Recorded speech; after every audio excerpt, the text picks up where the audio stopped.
사랑하는 성도 여러분, 안녕하세요. 오정필 목사입니다. 오늘 우리가 살펴볼 말씀은 구약 성경 잠언 21장 1절에서 7절까지의 말씀인데요. 우리 드라마 바이블로 먼저 듣도록 하겠습니다.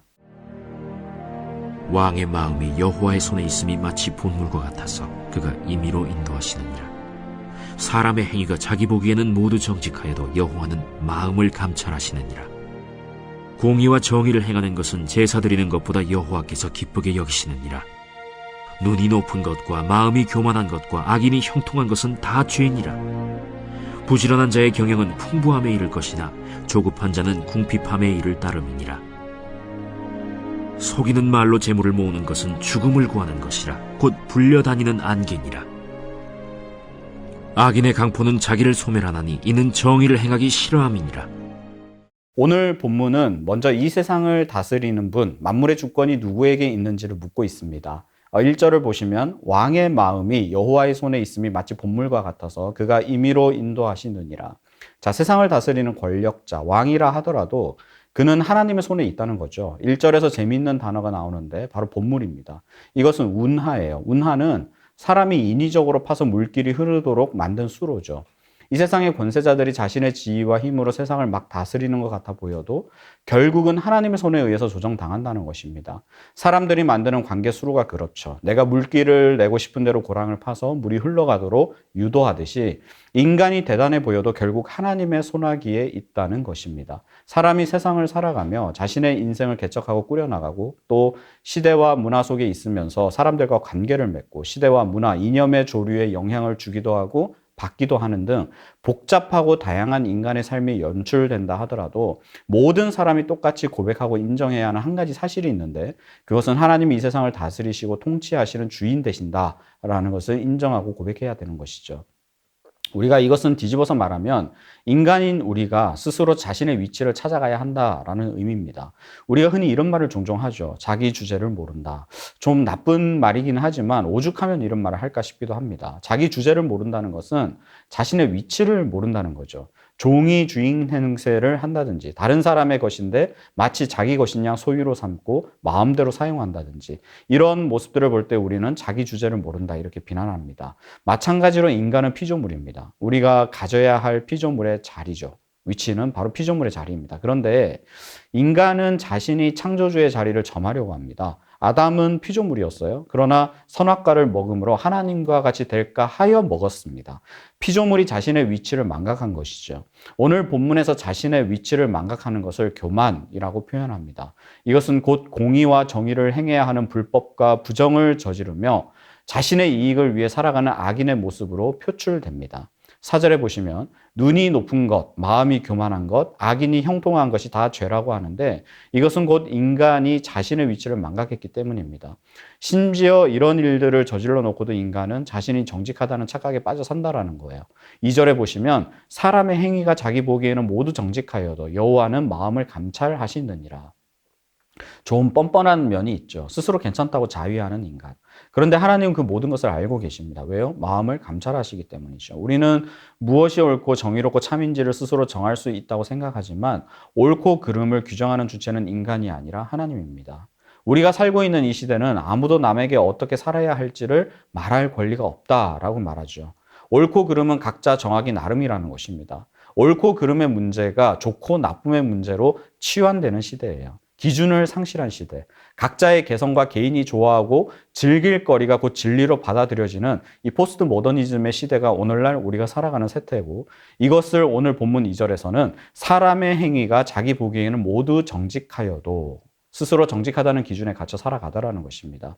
이러한 전제를 품고 우리는 언제라도 남의 편견이나 탐심이나 잔혹성을 신랄하게 비판합니다. 왜 비판하죠? 내가 옳고 그름의 기준이 되기 때문에 그렇습니다. 그래서 요즘 어떤 이슈만 터지면 무차별적으로 신상 털기, 마녀 사냥이 아무렇지도 않게 자행되는 시대를 우리가 살아가지 않습니까? 그러나 잊지 마십시오. 정의의 저울은 하나뿐이니 바로 하나님의 저울밖에 없습니다. 그분만이 모든 마음을 감찰하시죠. 그러므로 우리는 자신의 도덕적 직관과 동기를 과신하지 말아야 됩니다. 말로는 상대의 유익을 위해 잘못을 지적한다 이렇게 말하지만 사실상 그냥 그 사람을 깎아내리고 창피를 주기 위한 행위다라는 것이죠. 우리는 이것을 멈춰야 하는 것입니다. 오늘 본문 3절에 보시면 하나님은 우리에게 제사, 다시 말하면 예배를 드리는 것보다 공의와 정의를 행하는 것을 더 기쁘게 여기신다 이렇게 말씀하십니다. 왜 그러실까요? 제사는 보여지는 행위가 있습니다. 내가 제사를 지내기 위해서는 절차가 있어야 되고 형식을 따라야 되죠. 외형적으로 갖춰야 될 모습이 있습니다. 이것은 자기를 희생하지 않아도 얼마든지 가능해요. 형식적 외형을 갖추는 것, 다시 말하면 외식하는 것은 굳이 나를 희생하지 않아도 충분히 연출해낼 수 있습니다. 그런데 공의와 정의를 행하는 것은 나를 희생하는 거예요. 심지어 내가 곤경에 처하거나 큰 손해를 입는 한이 있더라도 나는 하나님 앞에서 공의, 다시 말하면 공정한 판결을 내려야 하고 불법과 불의가 아닌 올바른 길을 선택해야 하는 것입니다. 철저한 자기 희생이죠. 예수님은 왜 십자가에서 죽으셨습니까? 하나님의 공의를 나타내기 위함입니다. 공의로우신 하나님은 죄의 값을 반드시 받으셔야 했고 우리가 지불해야 할 값을 예수님이 대신 지불하심으로 하나님은 당신의 공의로움을 나타내 보이셨습니다. 결국 당신의 독생자 예수 그리스도를 희생하시기까지 공의를 나타내 보이셨어요. 이 세상의 주인이자 주권자이신 하나님이 바로 공의의 하나님이시기에 우리가 공의와 정의를 행하는 것은 곧 하나님께 더할 나위 없는 예배가 되는 것입니다. 우리가 공의와 정의를 행하기 위해서는 예수님과 같이 철저한 자기 희생이 따라야 하기에 하나님은 우리 자신을 거룩한 산 제물로 드리는 이 예배를 받으시는 것이죠. 이사야서에 보면 이스라엘 백성들이 깨끗한 의복과 많은 헌금, 헌물을 들고 하나님을 예배하기 위해 성전을 올라옵니다. 하지만 하나님은 그들의 예배를 받지 않으셨어요. 너희 쓸 것은 너희가 도로 들고 가라 비난하셨습니다. 왜 그렇습니까? 하나님이 그들이 하나님을 예배한답시고 가지고 나온 것들이 너무 더러운 것들이었어요. 불공정 거래와 부당한 행위, 심지어 약자를 약탈하고 수치한 결과물을 가지고 하나님께 예배하러 나온 자들에게 하나님은 너희는 내 마당만 밟을 뿐이다 이렇게 비난하셨고 그들의 예배는 당연히 받지 않으셨습니다. 예배가 중요하지 않다는 말이 아니에요. 공의와 정의를 행하는 선행을 해야 구원이 있다는 말도 아닙니다. 3절 말씀은 무엇이 진정한 예배냐 이걸 말해주는 거예요. 예배라는 것은 나를 거룩한 산 제물로 하나님께 올려드리는 것입니다. 예배를 영어로 worship이라고 표현하죠. 우리가 가진 최고의 가치, worth를 하나님께 올려드리는 것, 쉬핑하는 겁니다. 다시 말하면 우리의 마음과 목숨과 열정을 다해서 하나님께 헌신하는 것이 예배예요. 사도 바울은 예배를 서비스라고 했습니다. serve, 드리다죠. 우리를 위해 하나님이 당신의 전부를 우리에게 내어드렸듯이 우리는 그 하나님의 은혜와 그리스도의 희생에 감사해서 우리 자신을 하나님께 내어드리는, 우리를 하나님께 서브하는 것이 예배입니다. 거창한 모습과 전통, 웅장한 소리와 외형적으로 화려해 보이고 거룩해 보이는 것, 이게 예배가 아니라 진정한 자기를 내어드리는 자기 희생이 있는 것, 그것이 바로 하나님이 기뻐하시는 예배라는 거예요. 교만한 자는 하나님을 찾지 않습니다. 피조물인 인간이 자신의 위치를 망각하는 교만함에 사로잡혀 있으면 자기 자신이 신이 되어 있기 때문에 자신을 숭배하는, 자기 자신이 우상이 되어 예배를 받는 존재로 나타냅니다. 하나님의 창조 섭리와 모든 다스림을 거부하고 자기 멋대로 사는 것이 곧 진리라는 착각 속에 하나님을 멸시하고 조롱하며 오히려 인간을 찬양하고 높이기에 바쁩니다. 이것을 하나님은 악인의 모습이다 이렇게 말씀하시는 거죠. 그러나 이 세상을 다스리는 권력자들이 여호와의 손에 있어서 하나님이 인도하시는 대로 움직일 수밖에 없듯이 악인의 형통함도 오래가지 못합니다. 6절 보십시오. 속이는 말로 재물을 모으는 것은 죽음을 구하는 것이라 곧 불려다니는 안개니라. 아침 안개와 같이 금방 사라질 거라는 거죠. 안개는 아무리 자욱해도 해가 뜨고 빛이 비치며 온도가 따뜻해지면 금세 사라집니다. 악인의 형통은 이와 같다라는 거예요. 7절 보십시오. 악인의 강포는 자기를 소멸하나니 그러시잖아요. 결국 아침 안개와 같이 금세 소멸될 것들이다라는 것입니다. 저와 여러분은 어떤 모습이어야 합니까? 피조물이라는 위치, 겸손함을 항상 견지해야 합니다. 겸손한 사람은 복을 받아요. 풍부함을 누립니다. 5절입니다. 부지런한 자의 경영은 풍부함에 이를 것이나 조급한 자는 궁핍함에 이를 따름이니라. 부지런한 자는 풍부에 이른다. 이르지만 조급한 자는 궁핍해진다. 왜 우리는 조급해하며 충동적인 선택을 하죠? 왜? 기다릴 수 없어서 그래요. 인내할 수 없어서 그렇습니다. 왜 기다리지 못하고 인내하지 못하죠? 왜 신중하지 못합니까? 내가 잘났다고 생각하거나 자신이 최고라고 생각하거나 과거에 이런 일은 얼마든지 내가 해봐서 뻔해 하는 자기 확신에 빠진 오류를 범하거나 아니면 타인을 배려할 필요가 없다는 독선에 빠져 있거나 다양한 이유가 있겠습니다만 결론은 교만해서 그렇습니다. 반면 어떤 사람이 부지런하죠? 인내할 수 있는 사람입니다. 왜 인내합니까? 겸손하기 때문이에요.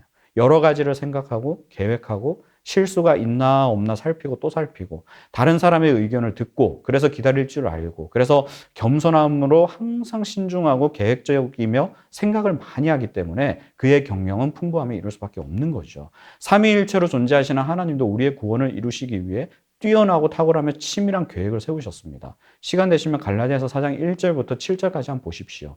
삼위의 하나님이 우리를 구원하시기 위해서 때를 정하시고 아들을 보내고 또 아들을 어떤 모습으로 보내야 하며 율법 아래에서 나게 하셔야 했고 그 이유를 설명하시고 우리를 속량하기 위함이고 등등 아주 구체적이면서도 세밀한 구원 계획을 세우셨고요. 그리고 실행하셨어요. 세상 모든 지혜가 뛰어나신 하나님도 부지런함으로 구원의 역사를 이루어 가신 것이고 그 풍성한 열매는 우리가 누리는 것입니다. 사랑하는 성도 여러분, 의로운 삶은 복을 받습니다. 무엇이 의로움입니까? 하나님이 설계하신 창조 세계를 인정하는 것입니다. 하나님의 언약, 약속의 말씀을 겸허한 마음으로 받아들이고 믿으면서 그 말씀 안에서 행하는 것입니다. 그것을 하나님은 경외라고 표현하시죠.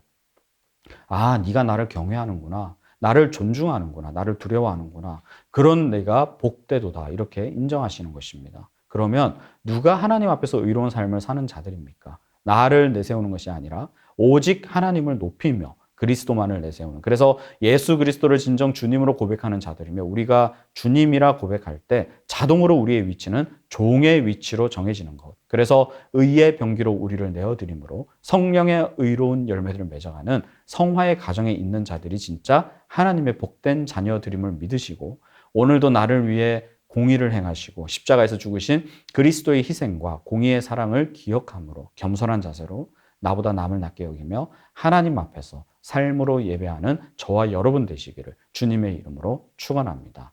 제가 기도하겠습니다. 하나님 아버지 감사합니다. 오늘도 우리에게 귀한 말씀을 통해 우리 사람이 가져야 될 위치, 본분이 무엇인지를 알게 하시고 전능하시고 창조주이신 하나님을 바라보며 우리가 그 앞에서 겸허한 자세로 하나님만을 높이며 섬겨야 할 존재임을 깨닫게 하시니 감사합니다. 공의로우신 하나님은 우리를 구원하시기 위해 독생자 예수 그리스도를 이 땅에 보내시고 그를 죽이심으로 우리의 모든 죄를 사하여 주시고 의롭다 여겨주셨사오니 하나님의 그 놀라우신 구원 계획과 그 희생적 사랑에 우리가 감사함으로 헌신하게 하시고 삶으로 하나님과 같이 공의와 정의를 행하며 남을 나보다 낮게 여기고 나는 겸손한 자세로 부지런함으로 맡은 바 책임을 다하며 사명을 감당함으로 하나님께 영광이 되고 기쁨이 되는 우리 모두가 될 수 있도록 주님 축복하여 주시옵소서. 감사드리며 우리를 구원하신 예수님의 이름으로 기도합니다. 아멘.